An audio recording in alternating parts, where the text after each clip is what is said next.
Lights, camera, action, mayhem, chaos. Yes, that's it. Just like that. Absolutely. Ooh, you got it, girl. Show 'em what you got. That's a wrap. That's a wrap. So, fun fact. I just recorded this whole video and then I accidentally deleted it. How about that for movie magic? But it's all in the beauty of creativity, right? Like my very, very, very favoriteest numero one favorite movie of all time, Legend. Look it up. It's freaking amazing. Tom Cruise is in a loincloth the whole time. He went pretty crazy, but he's still really hot at 19. And Mia Sara, like the hottest chick ever, and Tim Curry, all hail Tim Curry. Yeah, but that movie, Legend, their whole entire indoor built magical mystical forest, complete with twittling birds and man-made trees, burned to the ground while they were filming, and they had to rebuild the whole thing. And I find that inspiring when shit like this goes down. And I felt so on, and I was like jazzy, and I was like on, and I was like with it. And then I accidentally deleted the whole fucking thing. So here I am again. This doesn't actually work. Well, I mean, it works, but I can't afford the film for it. Feel free to buy me some. That'd be cool. Someday, though, I will make a super rad project on this. I love the heft and the weight and the realness of old school tech. God, do I love it. Old filmmaking. And I have a silver screen that goes with this and a projector, and someday it will shine in all its glory. But yeah, I'm such a sucker for the old school, even though, you know, I wonder, was Hollywood really ever golden or silver? Because it's like the more I read about the golden age of Hollywood, the more I'm like, ooh, if it was gold at all, it was pretty tarnished from the get-go. If you know, then you know. There's a lot of bad shit going down. Like, crazy, shocking, scandalous shit. But yeah, there's plenty of podcasts about all that. You can look it up. People were popping all their starlets full of pills and uppers and downers and working them like dogs. It's pretty crazy. But, got pretty dark last night. I'm not going to apologize because this is the fluctuation of an artiste. It'll get dark again, and then I'll get my unicorn power back, and I will be a mere whisper away from fully believing in myself as a unicorn, and then I'll get dark again. And shit will get bleak, and I will burrow back under my trolly feelings. And then someone will pull me out of it. And we all need people like that. I've had several in the last few days. Friend came over today, and I was talking to her all about like asking for permission to tell certain stories, and I didn't even ask her permission to talk about her. But I'm just gonna call her my mermaid friend until I ask officially. My beautiful mermaid friend came over with remarkable gifts. I was sobbing. And we're both wearing masks. Don't you worry. I basically live like an 80-year-old woman these days. I take every precaution. Mind you, I am being cautious to the maximum. But my beautiful mermaid friend came and delivered such uplift and just, I can't even put words to it. It was insane. She told me how much my videos are helping her and motivating her and moving her out of discomfort and getting her creative mojo back, and that makes this all worth it to me. This entire process is worth it just to hear that. And she gave me these trinkets of great love and depth and thought and just told me to keep on going. And I was kind of talking to her about just like how one of these days I'm going to go off about celebrity culture in one of my videos. So then I ended up choosing this piece through the gingerbread trail of whatever, my mind. And I guess tonight is as good a night as any because I'm going Hollywood, tra la la la la la la Hollywood, where almost everybody is queer, and that's okay, 'cause so am I, and I'm right here. Whatever, you get it. But yeah, so seemed like the right moment, but I was telling her, like, yeah, one of these days I'm gonna go off on my celebrity tangent. And I am telling a beautiful, uplifting story about the Holly weirdos. But yeah, I just. Where do I start? I don't know.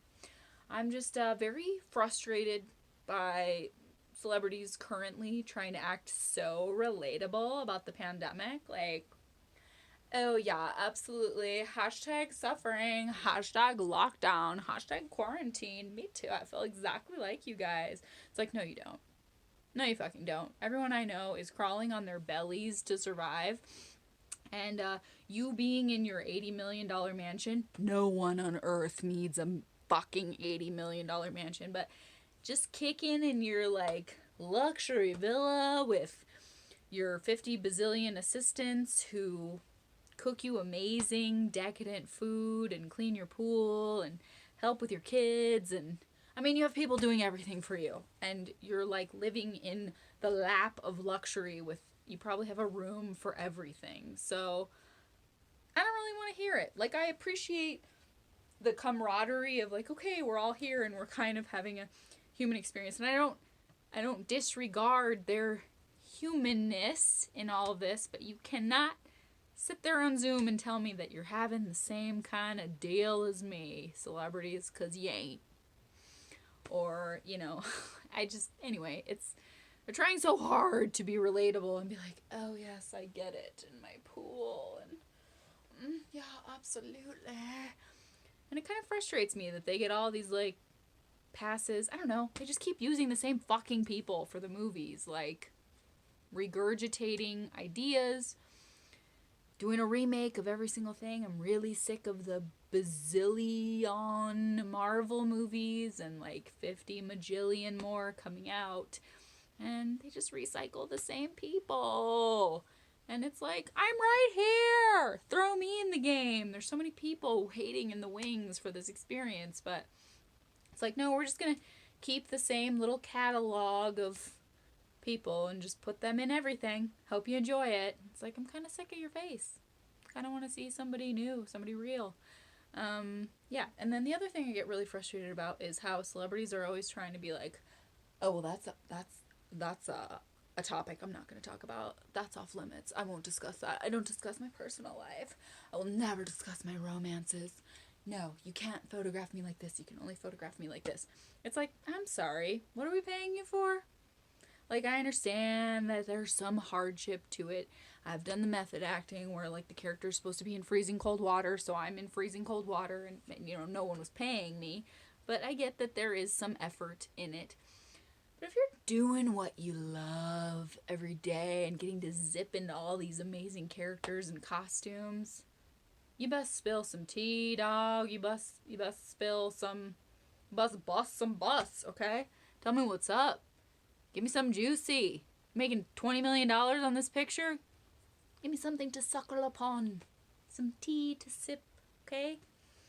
I just think it's frustrating because I've been wanting this my whole life. All I've ever wanted is this. And God, I've tried so hard. And if someone was paying me even anywhere in the whisper of a ballpark, close to millions with an S on the end of dollars, it's like, I'll tell you whatever you want to know. I will, like, pull out the deep, dark basement footage of my soul, the most scandalous and lurid and sordid of things. I'll tell you everything. I will literally, anyone in America can have pictures of my butt pimples or whatever, my most unflattering anything, and you can judge me by them. Just get all up in there, all the dirty laundry. And I understand there's some boundaries. I believe that there should be some boundaries. You can't just, like, accost people, you know? That's not okay. You can't just crawl into bed with them because they're a celebrity and be like, I'm here, paparazzi, snap, snap. And the law that passed about celebrity children, like, that's necessary. I agree with that. I do not agree that all these fucking celebrity children should be a new generation of celebrities. Like, congratulations, you just inherited this shit, even though you've already grown up rich and had everything handed to you. Congratulations, now you're a movie star too. It's like, fuck you! Let me have a go at it. I've been fucking lower middle class my whole life, and I don't know, I'm just sick of all these celebrity kids being famous. That makes me really mad.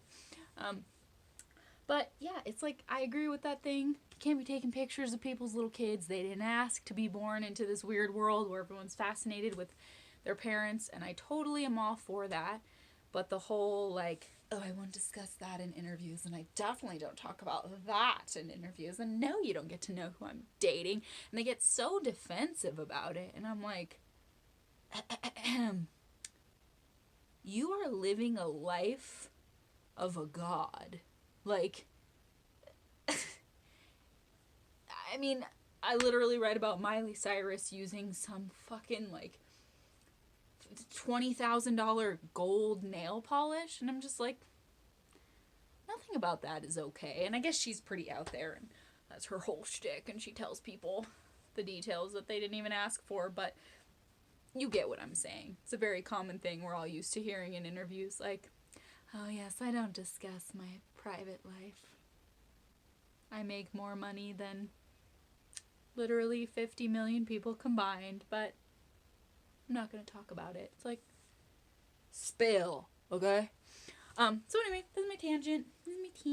And then content. I'll just tangent about the content for another little second, because I really am upset about, like, my whole child just being kind of, like, re-fed through the sausage grinder. My childhood, like, nostalgia is like, now we're gonna redo Pinky and the Brain, and we're gonna redo everything, and we're gonna redo every show that ever already got done before, and they're redoing the 80s, and they're redoing the 70s, and it's like, really? I have shitloads of original content. Call me, like, what's up? Yeah, hello, I'm here. I have original content for you, tons of it. Let's get this going. I just am kind of bored by the, like, oh, okay, they're gonna, like, redo every cop show from the 70s, and they're gonna redo every show from the 90s, but do it way worse, and I don't know, just kind of exhausted by it. So, check it out. We got a lot of really good stories in my noggin. Wanna crack them. Wanna crack them like a fresh egg and make you a fresh pan of freshness. We don't have to just keep recycling the same thing. So yeah, little vent sesh, little ventaroonie. But the story I picked was actually from another friend who super uplifted me and gave me the wings to keep flying through this crazy adventure. Yesterday, texted me this just unbelievably loving, supportive, tear-jerking material. And I'll just call her Miss Fern. Miss Fern has always been a huge inspiration to me. The second I made eye contact with her, I was like, okay, we're friends. You're my friend. We are friends. She's like a mother of 3 and like a published writer and just an inspiration to so many. And I can barely like put on pants with the zipper. I did that for this video. But I don't know how she does what she does. But you know, I was like, my doubts were, how did I word it? My doubts keep trying to outweigh my shout it out. And she was like, you keep shouting it out, girl. And she did just the most touching gesture. She like paid homage to one of my videos and did her hair like I had my hair done in the video, and was like, you inspire me. And when someone who inspires you tells you that you inspire them, that's like, yes, I love that. And yeah, just told me I gotta keep going. And so that right there, those 2 people telling me that I've lifted them in some way or that this is worthwhile, like, cool. That's all the motivation I need. That makes all this worth it. Even the super frustrating deleted videos and not enough storage and technical difficulties and accidentally making time-lapse videos, all that shit is totally worth it because someone's feeling this in their soul, and that is so meaningful to me. But Miss Fern asked me to record a piece that I had shown her like years ago. She was doing, I guess, like a poetry podcast before anyone was swooshing around the term podcast. Like, I didn't really know anyone doing what she was doing these interviews on a website with recordings of other artists and poets and writers.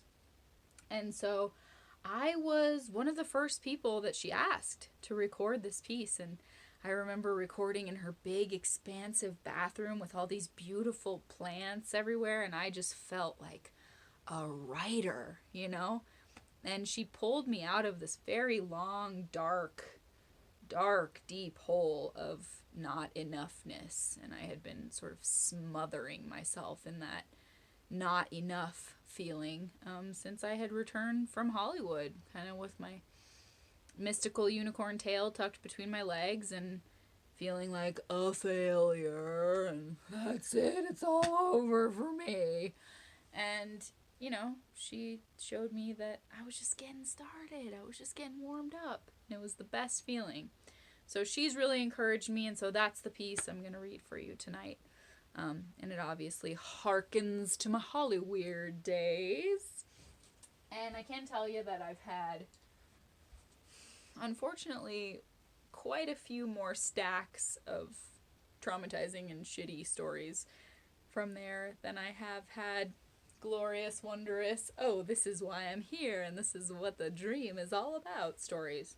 Yeah, unfortunately, if I'm honest, the scale is tipped pretty favorably for the not so shiny parts of Hollywood for me.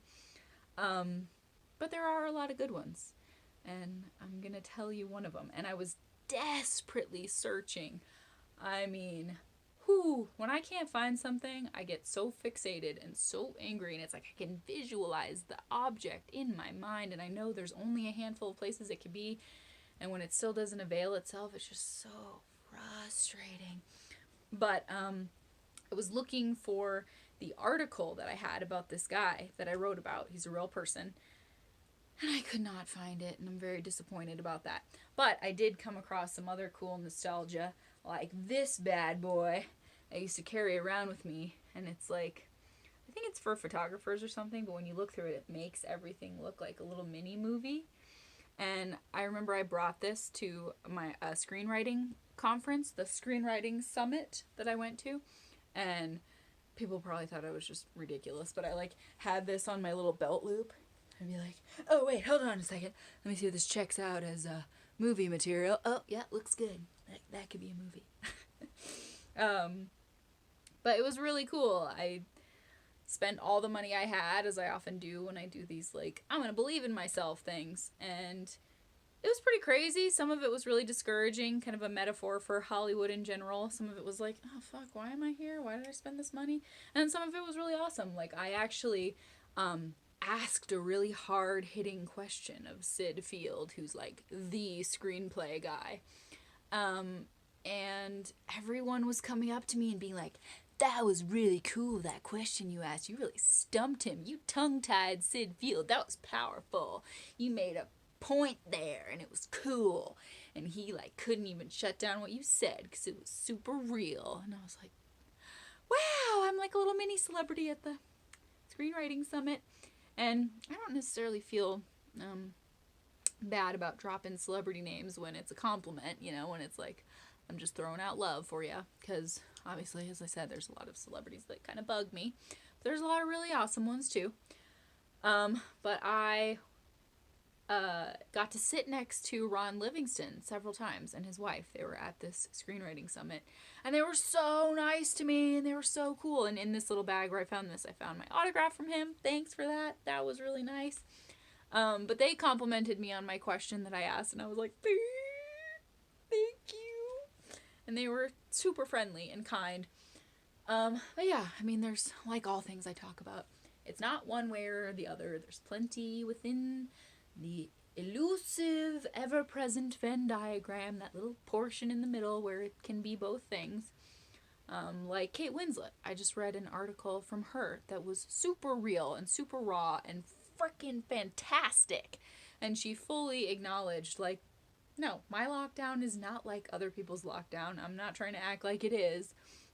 I've got it really good, and I'm on, like, an estate with all kinds of people helping me, and, like, she's a real one, you know? She's, like, that's all I want to hear. You can have your, like, luxury, but don't act like it's the same as the experience I'm experiencing.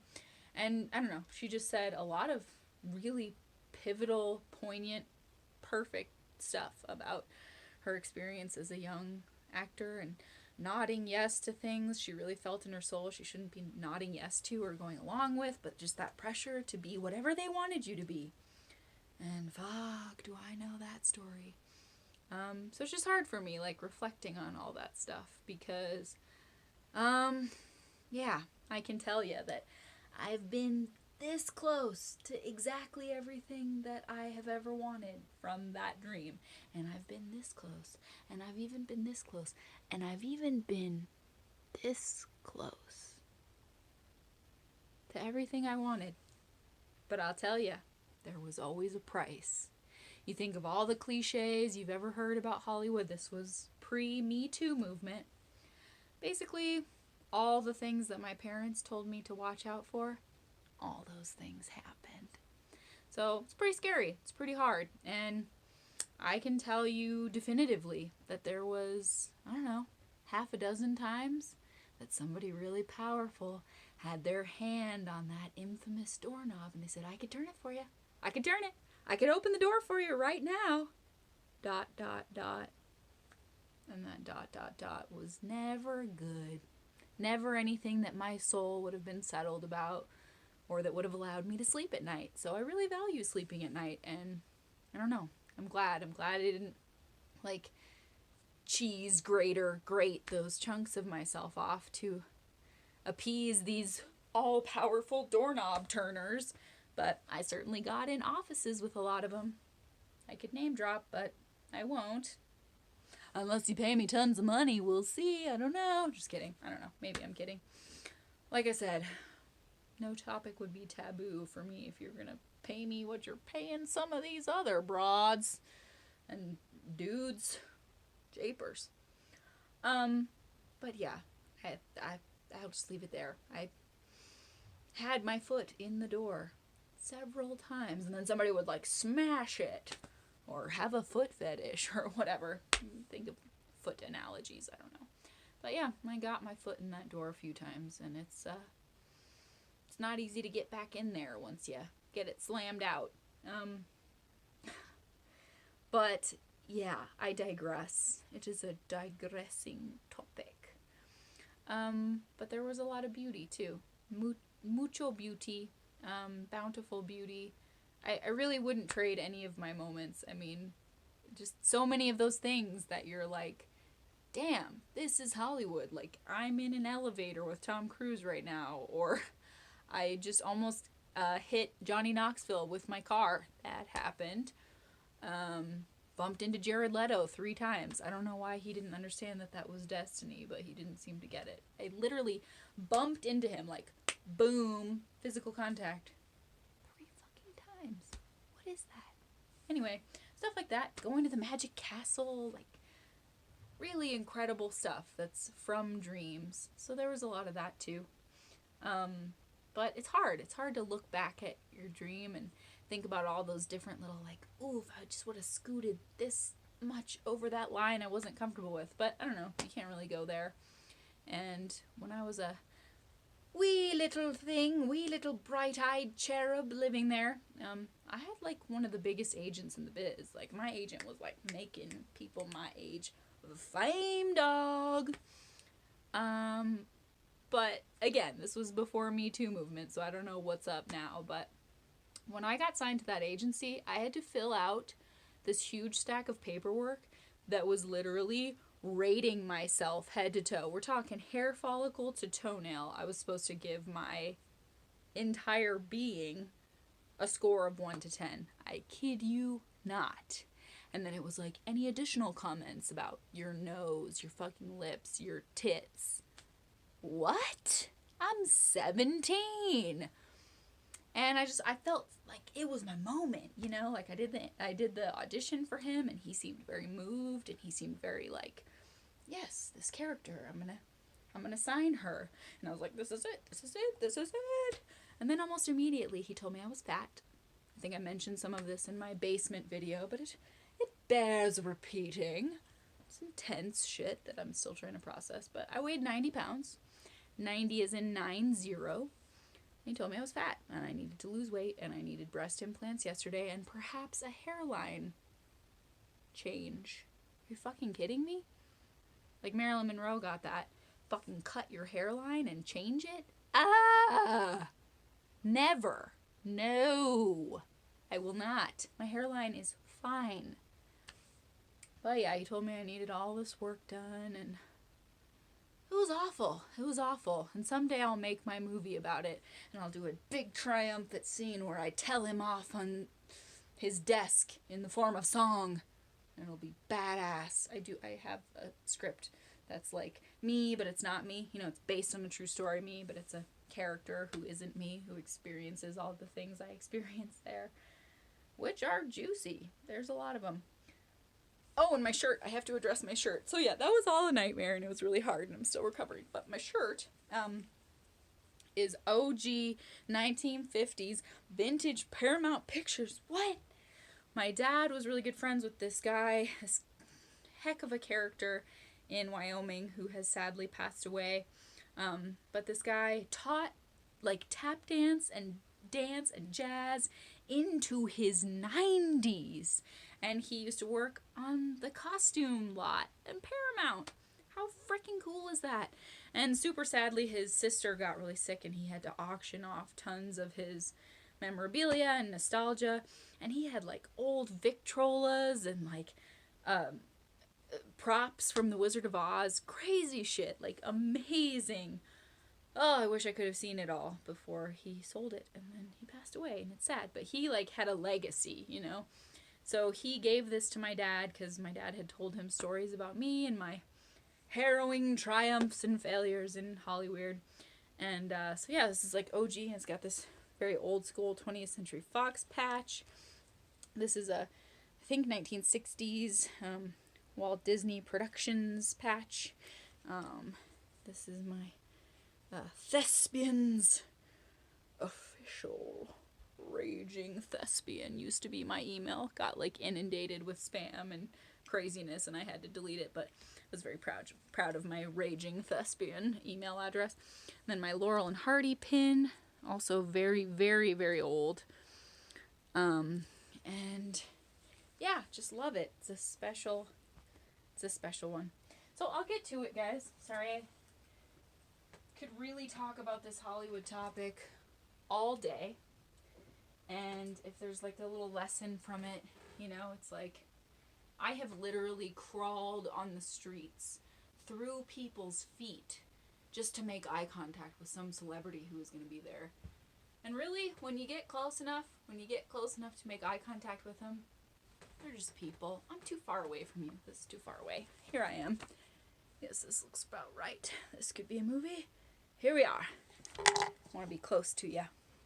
So yeah, we're all just people. We're all just people. Some richer and with way more bedrooms and assistants than others of us, but we all have something worthy to offer, and I don't know, I hope the future brings more opportunities for good content and solid believers and hope addicts like myself who've been really at the game for a long time, just waiting for you to throw me in the game, coach. Please. Still here. Call me. So, this is about a very special character in Hollywood, and if you've been there for a while, you'll know who he is, and I'll give the description. When I was trying to record this for the first time, I got a little emotional and a little teary. I wish I had actually captured that on camera because it got deleted. But I was just wondering what happened to this guy. And maybe one of my Hollywood peeps knows. But it made me kind of heavy and kind of sad. Like, there was several unhomed. Isn't that the new phrase? I really am trying to keep up with all the new phraseology. But homeless people are unhomed individuals. Right.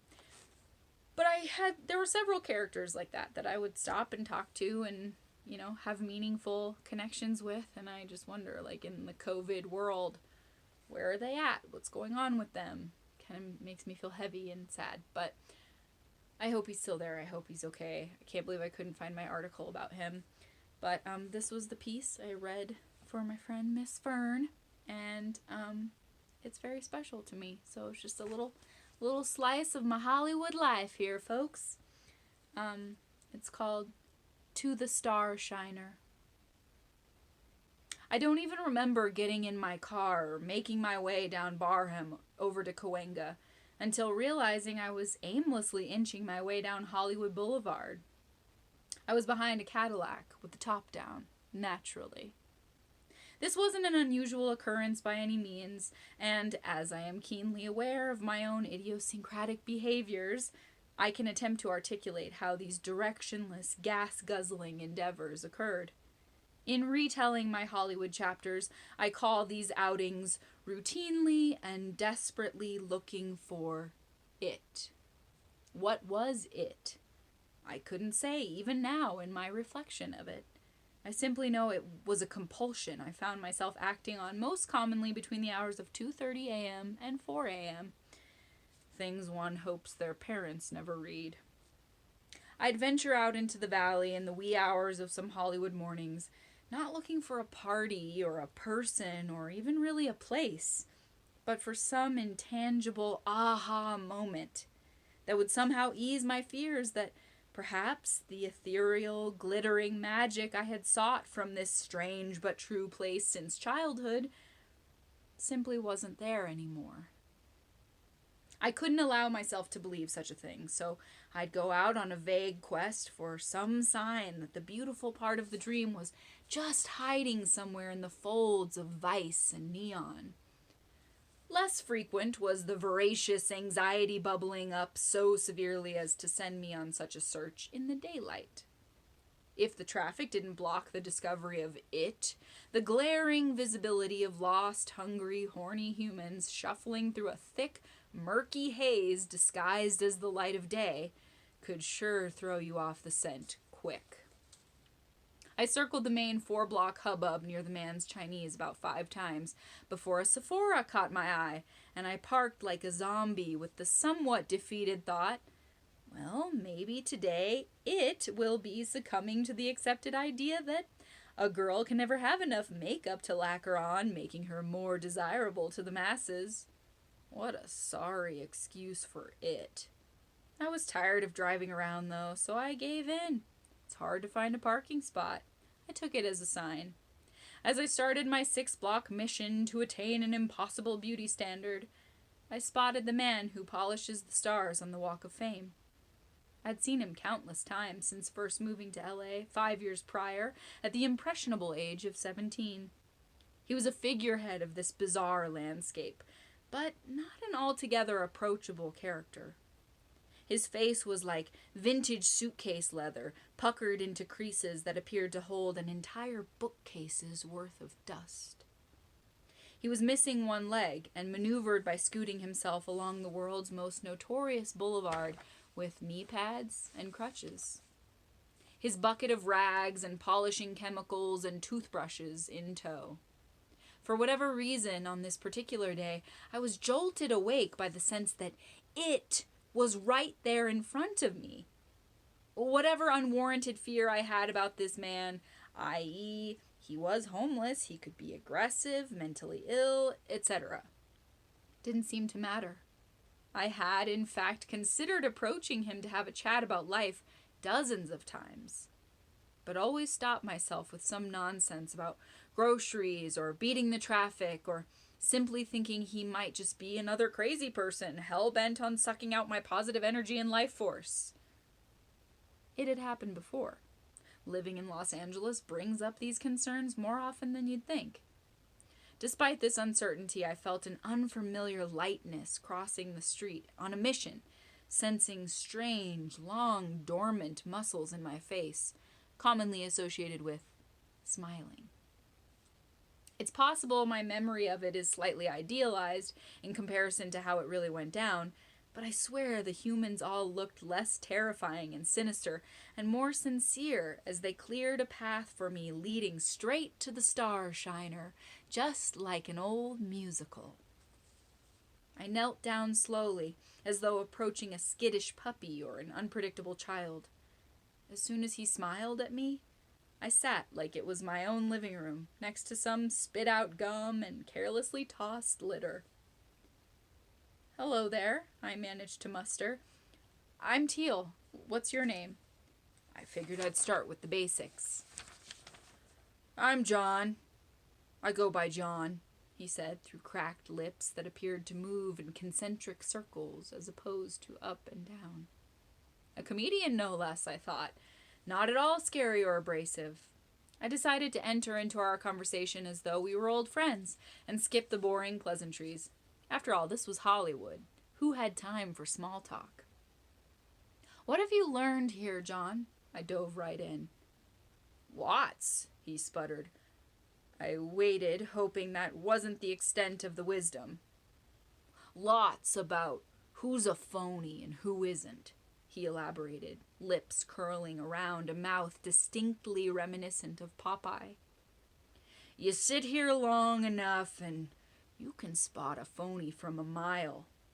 I was already impressed with his knowledge. I was tearing up. He caught me. "Don't worry," he assured. "You're a light one. A bright one. You're no dope. You're here to give something, not just take something. Believe me, I know the difference." This was better than therapy. "Well," I snuffled, "sometimes I'm more afraid what people will take from me before I have the chance to give anything." "Just don't damn well let 'em," he stated simply. "I've seen these starlets and so-and-sos flitting around since Nixon, you know. I've seen 'em. Most don't see me, but I see them." "I've always seen you, John," I offered with the deepest sincerity in my soul. "I'm sorry it's taken me so long to say hello." He looked at me full on now, which he hadn't done in the 15 minutes or so since I'd approached him. In keeping with the Popeye archetype, he revealed a permanently squinted eye. I positioned myself in order to block the bright, unforgiving LA sunlight from his gritty but kind face. "Oh, don't bother," he insisted. "I'm a tough bugger. I can practically look right into the sun after having it reflect off all these stars for all these years." He was like a guru to me in that moment. I felt more connected to him than any other person I'd met in Hollywood. "You're an actress, ain't ya?" he pressed. "You want one of these, huh?" He indicated the star he was polishing, which I suddenly recognized was the one and only John Wayne. "Yes," I admitted cautiously. "I do want one of those. I know I'll never be a Marilyn Monroe or a John Wayne, but I'd like one all the same. I just don't want to give up any part of myself to get one." He nodded thoughtfully, his one eye open. That one eye glimmered with such wonder, I swore I could see who he was as a child. I could see that pure child self still resided within him, intact, a veritable miracle in the city of so-called angels. I wanted so much to hug him, but just then he wiped his brow with a ferocious huff. "Gets hot," he grumbled, shifting the focus. "I bet it does, John." I offered up as much comfort as I could in the delicate handful of moments remaining between us. I had so many questions, but I wanted to let him put on the table the cards he wished to show, not the ones I asked him for. He went back intently to his polishing. I've seen a few wars come and go, you know. Seen what they do to people, he reminisced. Folks call it by different names and make different excuses, but we know it's the same, right? People like us, they can't trick us to think it's any different, to think it's any other forces at work than the ones before and the ones before that. And the ones of them. I loved how he said that. The ones of them that want to focus on being pretty, well, they'll stay focused on that, won't they? I nodded, yes, but he wasn't looking at me. He seemed instead to just know that I heard him quite well and agreed on a kindred level he could sense from me and didn't need to hear. You're gonna be fine, he proclaimed loudly, confidently. You'll be all right. Thanks, I smiled, holding back tears of overwhelming gratitude. They welled up like a thimble holding a gallon of water in me. Is there anything at all you need, John? I asked with every intention of providing it if I could. Nah, he went on, scouring John Wayne. You've already covered that part. He didn't look up at me, probably because I wanted him to. Well, he sighed with a working man's chest stretch. I'd better get back to it. You just be light. It sounds easy, okay?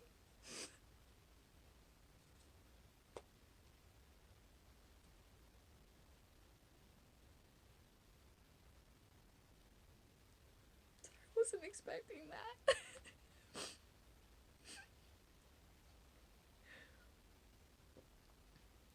It's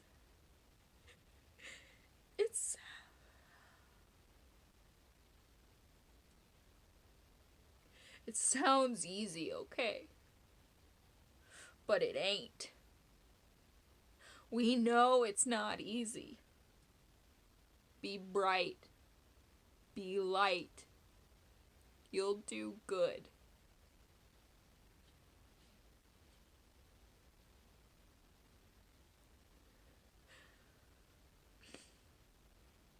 With no hesitation, I put my hand softly on his shoulder, and I was elated by the gentleness that washed over his crumpled paper bag cheeks. He smiled a very subtle smile and went right back into his established groove. I'll see you, John, I said, not wanting to leave him. Bye now, he said, lifting his head for just a moment, waving, then setting it right back to polishing. That day, I met a true angel in Hollywood, when the day before I was convinced they were merely part of the myth. Through all that clamor and hustle, I found a personal hero, and all it took was a long overdue hello. Woo, that got me, guys. It really got me. I haven't read that in a few years, so I'm not gonna lie, that just transported me. Because there's so many fucking people who just never get seen, you know? And that's what I'm talking about. You know the celebrities I'm talking about. That it's okay, we've seen you, we see you, we see you, we see you, we get it. But there's so many people that need to be seen. And it's just such a gosh damn struggle to be seen. But hopefully you see me. Yeah, and I just got emotional because I'm just really wondering about him now. How are you supposed to make it, you know? And I assumed he was homeless when I wrote this piece until I found this article about him a while later, and he wasn't. His story was just so beautiful because it was he had been doing that for 20 or 30 years or something crazy like that. And when he started doing it, he took a bus from Temecula or some crazy faraway suburb of LA, and he paid for the bus fare and he would just do it on his own. Nobody was asking him to, nobody was paying him, and he lived, in some, I'm sure, very low income housing. sure he didn't have a lot of help. And then the city council or whoever is in charge in LA finally got the hint, that this was a treasure in the city, so they started paying him, which I found comforting that at least someone acknowledged him. But there's just so many people like that who are literally on their hands and knees trying to make things just a teeny tiny bit better for the rest of us, and a lot of times we don't even fucking see them. So try to see those people and say hello, ask them what they know. That's all it took. That's all I did. I said hello and I asked him what he knew. And I learned more that day than in years prior, I learned a lot.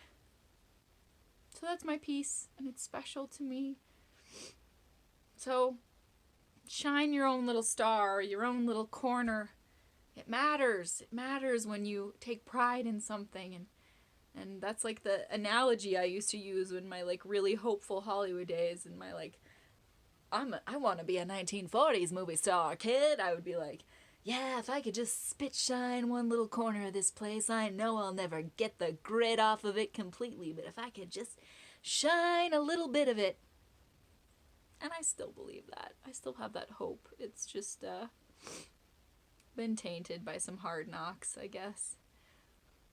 But it's still there. That bright-eyed, bushy-tailed little version of me is still there. And I'll have you know that I never went and got makeup. That was all the it that I needed for that day. Fuck makeup. Doesn't do nothing for you.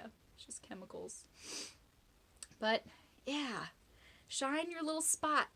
Shine whatever spot you choose. And know that it matters.